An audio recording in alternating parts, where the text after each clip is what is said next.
Sobre este mismo tema vamos a conversar con Héctor Díaz Santana. Él es profesor en el Instituto Politécnico Nacional, así como en la UNAM. Y bueno, además fue titular de la Fiscalía Especializada en Delitos Electorales. Bienvenido. Tania, buenas tardes. Buenas tardes. Héctor, ¿qué te dice que estas figuras, los llamados, denominados siervos de la nación, estén formando parte de estas brigadas de vacunación y las ya denominadas brigadas Correcaminos? Mira, Tania, en estos años de trabajo como exfuncionario público y como académico, muchas veces he aprendido a no hacer valoraciones específicas. Si para algunos miembros de la sociedad civil organizada o partidos políticos existe alguna conducta que pueda ser delictiva, se tiene que denunciar ante las autoridades correspondientes. Existen normas que prohíben el uso de recursos públicos, tanto administrativas como penales, y son las autoridades las que tienen que investigar y las que tienen que determinar. Lo que sí me gustaría decirte es que tenemos que reflexionar sobre lo que es un programa social. Un programa social es una política pública de Estado que tiene como fin apoyar a las clases más desprotegidas, a los pobres, para que salgan de su condición de marginalidad. Si tú utilizas estos programas sociales para fines electorales, lo que estás causando es, 1, corrupción, 2, delitos, y 3, estás rompiendo la equidad de la competencia política porque tienes ciertos insumos adicionales y que están o que generan un claro inequilibrio en la balanza de la competencia política.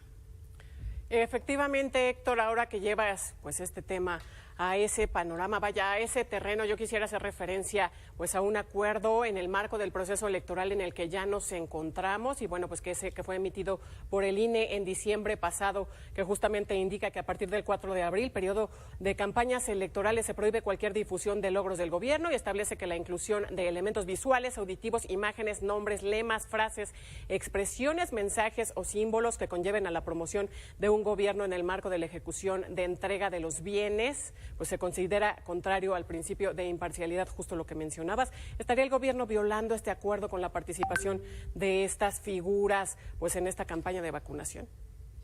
Cometiendo, un delito electoral.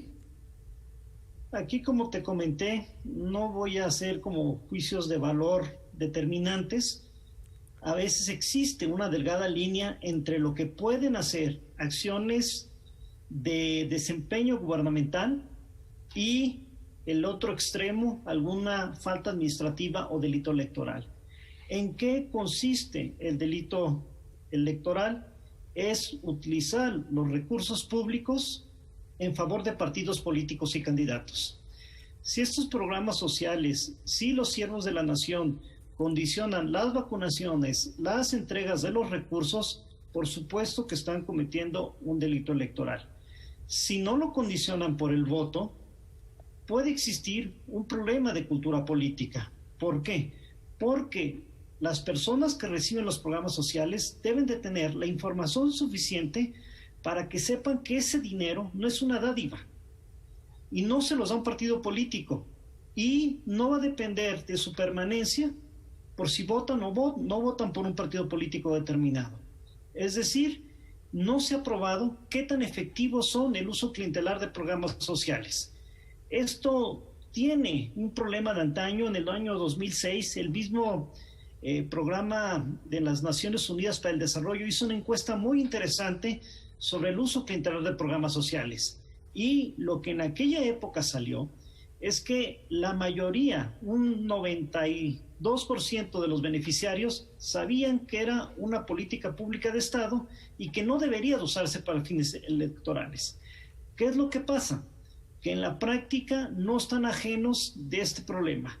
Y hay que recordar que los programas sociales lo desarrollan gobierno federal, gobiernos estatales y gobiernos municipales. Aunque su incidencia en el año 2006, que es la única vez que se ha aprobado, especificó que son todos los partidos políticos los que recurren a este tipo de prácticas clientelares. Exactamente. ¿Qué tan fácil es perseguir y, bueno, pues castigar justo el uso indebido de programas sociales dentro, pues, de tu historia, de tus años allá en la Fiscalía? ¿Qué pudiste ver?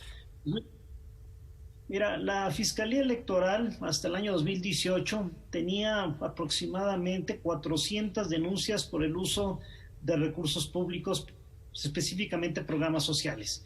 Y hay que también comentarlo, la efectividad de la sanción, sobre todo en una investigación de carácter criminal, es tangencial. Por eso, una vez más insisto que es muy importante en estas fechas hacer conciencia y trabajar en actividades de prevención del delito. Y ante casos de uso clientelar, lo que se recomienda es denunciar ante todas las autoridades. ¿Dónde? Fiscalía Electoral, Secretaría de Función Pública Federal y Estatal. Y, por supuesto, hay una unidad que en el Instituto Nacional Electoral puede atender estos casos. Sí, Héctor, pero vaya, ¿realmente se castiga el delito? Porque, bueno, denuncias sí puede haber muchas. ¿Realmente se llega hasta el final, se castiga el delito? Cuando se comprueba que existe la evidencia, se castiga. Pero ¿por qué te digo que es importante también la prevención? Porque muchas veces, yo trabajé en la Fiscalía Electoral en diversos periodos, lo que vimos que era muy efectivo es que cuando ciertos grupos organizados que reparten programas sociales empiezan a condicionarlos, automáticamente algunas personas hacen la denuncia y llega la autoridad a investigar. Cuando la autoridad llega a investigar, esta clase de delitos totalmente se diluye. Entonces, por eso es muy importante la parte preventiva y, sobre todo, la relevancia de la participación de los medios de comunicación para difundir y promover la cultura de la denuncia. Y además hay otra cosa adicional. Desde el año 2003 se han realizado periódicamente acciones de blindaje electoral. Estas actividades de blindaje electoral tienen la obligación de informar a los beneficiarios de programas sociales sobre sus derechos políticos electorales, pero también tienen la obligación de decirles de manera específica dónde pueden presentar una denuncia. Es cierto que la gente tiene temor a hacerlo, pero también lo puede manifestar de manera anónima. Existen los mecanismos y la autoridad, al recibir esta denuncia, está obligada a investigarla. Pues ahí está el tema sobre la mesa. Héctor Díaz Santana, profesor del Instituto Politécnico Nacional y de la UNAM, además ex fiscal de la FEPADE. Gracias por estos minutos con Mega Noticias. Tania, muchísimas gracias y un saludo para ti y para tu auditorio. Buenas tardes.